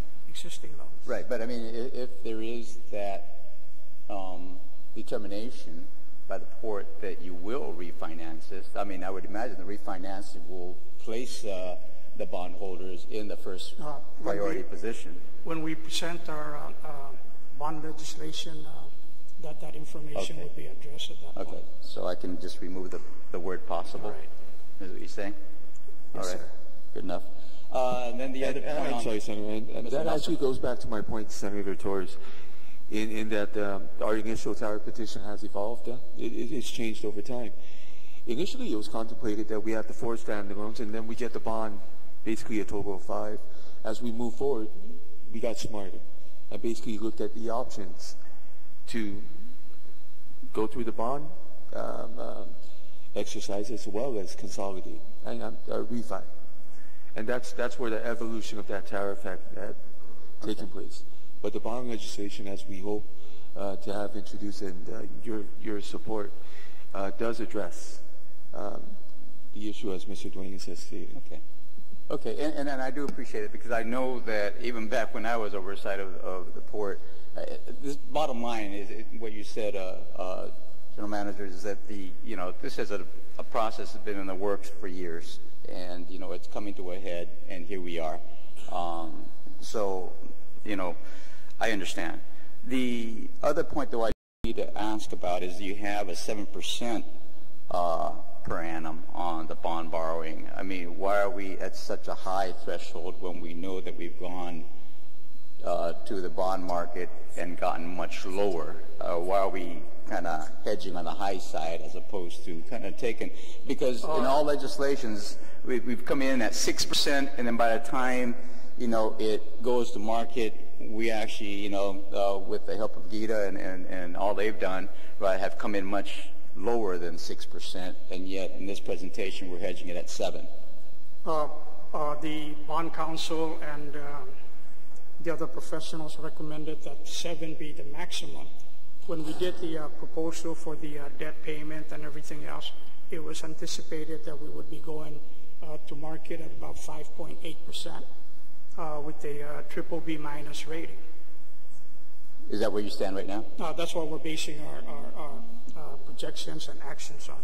And the madness that is the bond market, but basically what you're dealing with is this situation where we're trying to determine or speculate as to what the interest rate is going to be for an issuance that we have yet to get your approval on. So with that mindset, it's basically the 7% is that threshold that we will not exceed. However, we do anticipate and hope for the lowest interest possible. Right, and I would imagine that would be the objective. As the market would bear, yes. Right, and I guess that will, depending upon what that interest rate will be, will determine whether you'll be able to refinance the existing loans, because you're making that presentation that it will be at least 2% less. And if you do go refinancing, can I ask what the financing is, or what the interest rate is on some of those loans that we have at ANZ, Bank of Guam, and are the refund savings? I'm sorry? I'm sorry. Are you asking about the savings to be realized upon the refinancing? No. I'm just asking what the interest rates are right now on the existing loans that you have. Okay. You know, because again, refinancing will depend upon a 2%. On the equipment loan at the ANZ, that's at 6.22. The crane loan is at 6.03, and the Bank of Guam SLE is a spread between 3.94 and 4.14. Okay, so actually refinancing of those loans may not really, especially that Bank of Guam loan, be practical if you get interest rates above that rate, which seems to be a very low rate. Is that a variable rate, or is on the Bank of Guam loan? I believe those are simple fixed. Oh. And then the models that have actually been run, although they're just models, they're working models, is understand that those 3 loans that Mr. Duenas had stated, savings have been realized above 2%, as high as 11%. So, and if that's information that is to be provided, and I'm sure it's to accompany the introduction of the legislation come that point, but for the most part, we do have information or worksheets that basically identify the savings to be realized upon refi. Okay. Good enough. Just a few more, Mr. Chair. Let me see. I have a bunch of lists. I should have scratched them off. Well, I just wanted to ask, and I think I know the answer, but I'll ask anyway. On the variable tariffs, right, we have 7.7111%. I mean, the question was it's a silly question in my mind, but I'm going to ask it, right? Why is it called a variable tariff? Is it because it varies from 7% to 1%? I just wanted to make sure. I mean, you know, I didn't want to assume. And it was also the hope if the military buildup were actually to get off the ground and fly, that each year, that's why it eventually gets reduced to 1%, is that we would have enough revenue coming in to just accommodate a 1% increase during those remaining 3 years of the 5-year tariff. Okay. Now, if and when, and hopefully when, right, that we do see a more increase in military activity as more money is being authorized and perhaps more labor is made available for this buildup to happen, would that then, or have you taken into consideration of maybe, we'll see a lot more revenue, I would imagine, and that revenue would then be as opposed to accumulating in a bank account. Are there thoughts of perhaps maybe even accelerating the payment of this borrowing? That is an option that can be looked at to accelerate the payment, or it might be put in place to address other infrastructure maintenance that may be needed. At the end of the day, we would still have on a regular basis to update and present to the PUC. And they also have the authority and the option if they see, for example, the revenue coming in at a higher level than anticipated, maybe even reducing the rate. Well, I hope that's so those are options as we move forward, depending on the level of activity, the level of maybe additional revenue coming into the port. They will examine that again. It's not like they've approved it and then, we'll see you in 5 years. I mean, they, just by virtue of the fact that they're requiring these financial updates and deadlines for that as we go along, they will continue to monitor our progress, our revenue, our ability to pay the debt that we are undertaking, or hopefully will be undertaking, assuming the legislature approves the bond legislation. So that window is always open for them to step in any time. I appreciate that. The other question, and again, it may be related, maybe not related, right? But I know back in the day we were talking about the necessity, or perhaps the possible necessity, to do some dredging. Right? Now, is that still on the plate? Only because when we were talking about perhaps the military buildup, we're talking about bigger vessels, and we need more depth down there. Is that still? Right now, that's not really contemplated in terms of the work that we will be doing for the port. As our chief planner relayed, we're going to be expanding the footprint into the water a bit for Hotel Wharf, and that's to accommodate additional depth. I believe right now it's up to about 27 feet. That'll bring that down up to maybe another 4 feet that can be added in terms of depth. But in terms of the volume coming into Guam, while we have these major, vessels, that's been the trend in the world to get these much larger vessels. The demand for cargo and the size of our population, and even within the region, that breaks down even further. I mean, you've got to ask yourself, is there ever going to really be a need to accommodate vessels of that nature? The military itself, if you've been to Naval Station, they have done the largest upgrade in place for their piers since World War II. And, our $50 million from Merit and DOD pales into comparison to the hundreds of millions of dollars that the Navy has spent on their infrastructure, their piers, to accommodate their operations, all the way down to the thickness of the concrete, dependent on the purpose of what's going to be brought in at that pier, what type of military equipment will be brought in. They've done a wonderful job. I hope in the future we are fortunate to have a system in place as they do when the existing wharfs get refurbished. So the answer is no? For us, no, not at this time. We don't see the need in the near future for that. And also for our carriers, I mean, at the end of the day, it comes down to dollars and cents for them as well. They have to have the volumes and the demand for it to want to accommodate larger vessels that are more expensive to operate. Yes, right. And Senator, I appreciate the question. A perfect response from Senator Brown, but this is where it gets to, things are so dynamic at the port. It's also realized that as we pursue this path to get Hotel Wharf operational, it is also of the mind that come sometime within 10, 15 years, I will still be at that port, that we're going to need this additional space or this operational waterfront to support whatever repairs that may be needed to F5. As we all know, F5 is a suspended apron construct done in the early 2000s. It was completed. Quick history, the Great Quake of '93, F5 collapsed. That's right. They completed the repair, but rather than do it common to pre-existing, they made it a suspended dolphin. That suspended dolphin, that's where we went through the exercise of the SLE, served only to extend the service life extension of the pure F5. One thing you will have if Hotel Wharf is completed is additional space and capacity to support cargo operations.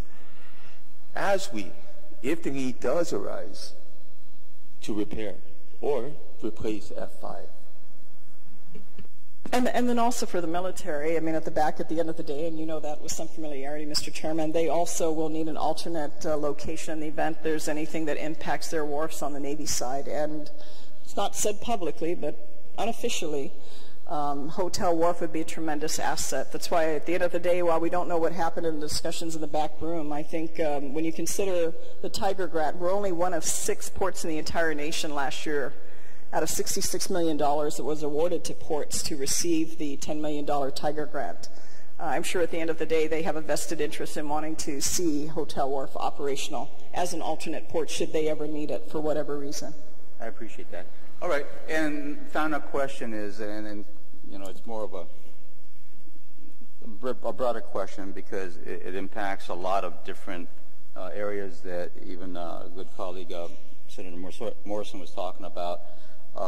But in terms of the economic impact of all the increases that are going to take place, can you kind of generalize for us what you anticipate, or what has been studied, and what are we looking at? Because, and the reason why it's important, at least, to bring up, I believe, because if we take a look at that, that's one impact. If we go down the road of, again, we have a bill that looks to increase the liquid fuels, that has an impact. If we look at the proposal to increase grocery receipts and whatnot, that has an economic impact. So the economic impact that this bond borrowing will have on the island is only a small piece of a lot of other moving pieces within our island.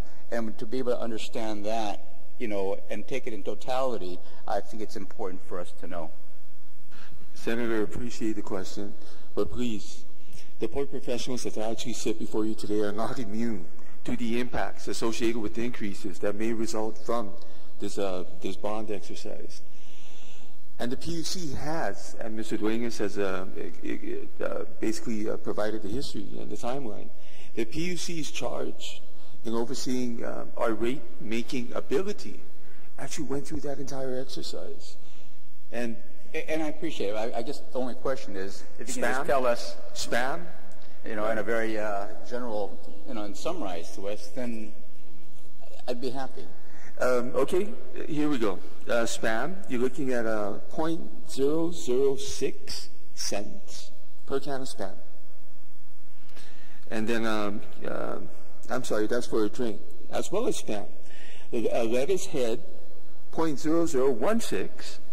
A bag of rice, 20 pounds, very important, 0.0128. A penny. And lumber, 0.0082, which is a mere fraction of a penny. And, you know, I liken these things, like when we went through the revisit of the liquid fuel throughput rates, is that the actual impacts associated with the rate increases, the rate increase that was determined to be seen on the station marquees. In the, you ever notice station marquees? 3.87, small 9? Mm-hmm. That's where the port increases actually affect the pricing at points of sale. Okay, and again, I needed to hear it because there's a lot of people out there who need to hear it, right? To make sure that there's a big audience out there, you know, and I'm even surprised how many people watch this or stream it or whatever. And as opposed to them attacking it based upon it's going to raise it, you know, $5, you know, a can of Spam. Again, I needed to hear it from you, you know, because, and that's only one piece of the puzzle, like I said, because once you add in any other increases that may be coming down the road, whether it's be for the hospital or for the roads or whatnot, we need to take a look at it and ask the same question about all those borrowings. And so that when you add all those numbers up, what really would be the ultimate effect on, in this case, we use a can of Spam or, you know, a bag of rice or some lumber. And then that will actually perhaps allow us to make a better argument to the public of why this is necessary, and it may increase it a little bit, our cost of living a little bit, but maybe not to the effect that everybody is yelling about. And Senator, short of a major catastrophe that may be beyond our collective abilities, I mean, like when F5 collapsed, even though that's the newest wharf and we've had to reinvest $7 million, even though I think the old fill process worked a lot better, but different decisions were made at the time. All I can say is one way or the other, there will be the cost whether we address this bond bill or not. If we don't maintain, which again, the government in general gets an awful lot of criticism. You know, we build, we love the ribbon cutting. It's the maintenance that we fall short on. And in our operations, because we do have to move things every single day, it's necessary that we address the maintenance of this infrastructure. It's necessary we build new infrastructure and make that long-term investment for the port. If we don't, these facilities are going to continue to deteriorate. They become liabilities to the port. The fact that our maintenance employees have to worry about chunks of concrete falling on their head from, another 20, 15 feet above them, that's not the kind of work environment our people should be subjected to. It's going to cost either way. Either we make planned investments that we can control and manage and progress and have the upgraded facilities that we need to accommodate the demands of our community and move cargo as quickly as our community would like to see, including our customer base that wants things faster and sooner. If we don't make that, the resources are going to continue to deteriorate. We're going to end up potential, and it's not so far-fetched, chaotic situations that we may not have the ready ability to manage or correct. And so at the end of the day, we have to, as you say, you have to weigh all of that. Our public has to weigh all of that. I'd rather have organized growth and ensure that we have the capabilities at the port to fully deliver and accommodate the demands of this community. The consequences are not acceptable. If we're not able to bring in the cargo that we need that provide the support to this community, that's not a desirable option. And I understand. I really do, and I appreciate, again, this has been years in the making, and I think the point has been made. This is not one of those overnight sensations, and we're not talking about operations. We are talking about hardening the facility that brings in 95% of all goods that come into the island. So I believe we can appreciate that point. Thank you, Mr. Chairman. Thank you very much, Senator Espadon. Thank you, Senator Brown. Vice Speaker Talai, I understand you have a follow-up question. Yes, just has the port then not implemented any salary increases since the new tariffs or the new rates have been approved? Actually, they just approved them a few months ago, and they went in place on June 1st. We've not added anything since then. Do you intend to then? I wasn't clear from your earlier. In terms of ensuring, as I mentioned earlier, the decision that was made back in 2008 to bring the Port Authority of Guam to the 50th percentile, the final implementation of that to bring the salaries to that scale will be implemented by 2019. So what our employees have received are incremental increases leading towards ultimately 2019. They weren't given one single increase all at one time to bring it to the 50th percentile of 2008. That will happen in 2019. And as I mentioned, since 2008, today we are only in the 25th percentile nationwide of compensation scale. So the new the next increment is in.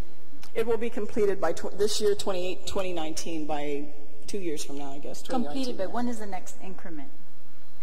Is it every year, or what is that? Because I just want to know if you're using these new tariffs. It is spread out. It was spread out over that period of time. I believe last year was when we implemented the first portion that was approved, the structural adjustment last year. So regardless of, and it will be completed in 2019 to bring the salary level to 2008. So regardless of the borrowing, the new tariffs will be used for those salary adjustments.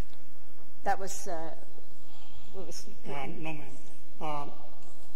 Vice Speaker Terlai, when we went in 2015 for our initial 7%, the salary adjustments were factored in at that 7% tariff.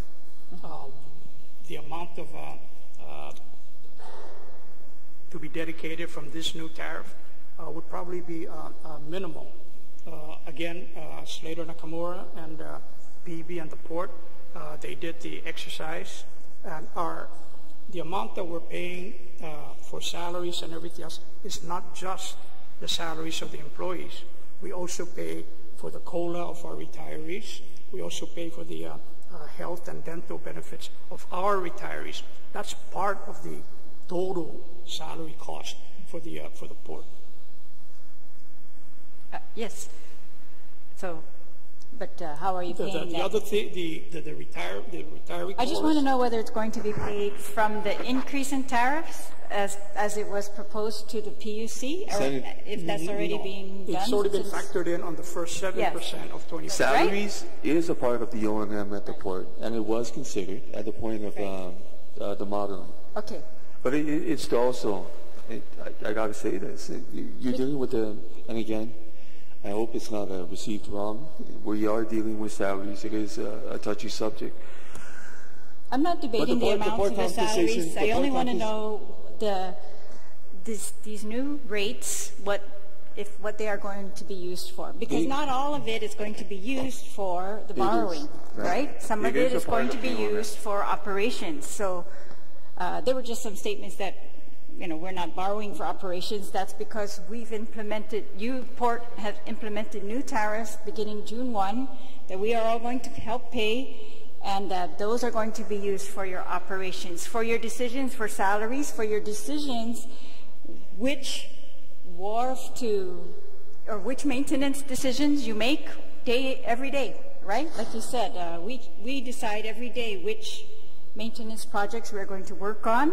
So these are just the list of those that were not able to conduct under your current operational budget, right? And not able to do under even with the tariff increases, except by borrowing, or I guess it's preferable to do it all at once, to borrow and get it all done right away. And you notice in our borrowing history, just for example, to purchase the additional equipment at $2 million with the USDA loan, that was the remainder of the original loan money that was provided for the cranes. I believe that total was up to $14 million, and so we had a $2 million reserve. For things that, when you're talking a few $1 million and up, yes. In most cases, as a $10 million service life extension, we've had to finance those projects in order to execute them. Now, you're going to get $2 million in 2018. 2017 is less because it's only half a year left, right? But, all right. Now, I guess I just wanted to know, was there any money being budgeted in your current or your prior to June 1 operations that went towards any of these projects, or that was budgeted for any of these projects for 2017? We had anticipated always that the items that you have, as Senator Espaldon mentioned, this has been something in the making for some time.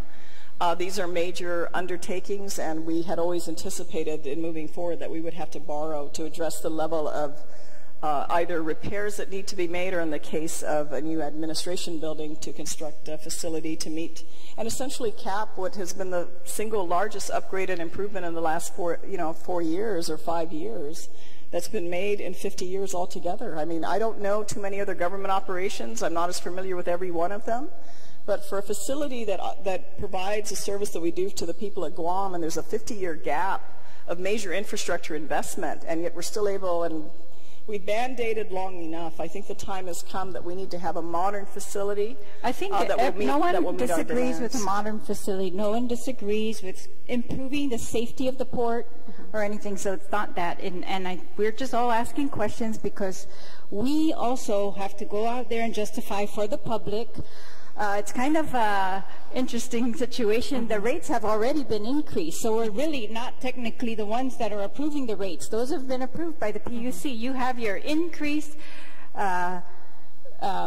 rates effective June 1. So the arguments that the Chamber of Commerce made, that how this would impact consumer costs, and the arguments that other people in the public made against the tariff increases, it was the findings by the PUC that these would have a marginal impact on consumer prices, and as Mr. Nelson pointed out, those were the examples that they used. So I can't, question the PUC's analysis on the cost impacts, and I'm not going to question the PUC's analysis. I know that they must have done diligent work looking at the master plan and everything, that these projects were needed, or they would not have agreed to increasing tariffs for these projects that were also listed in the tariff request.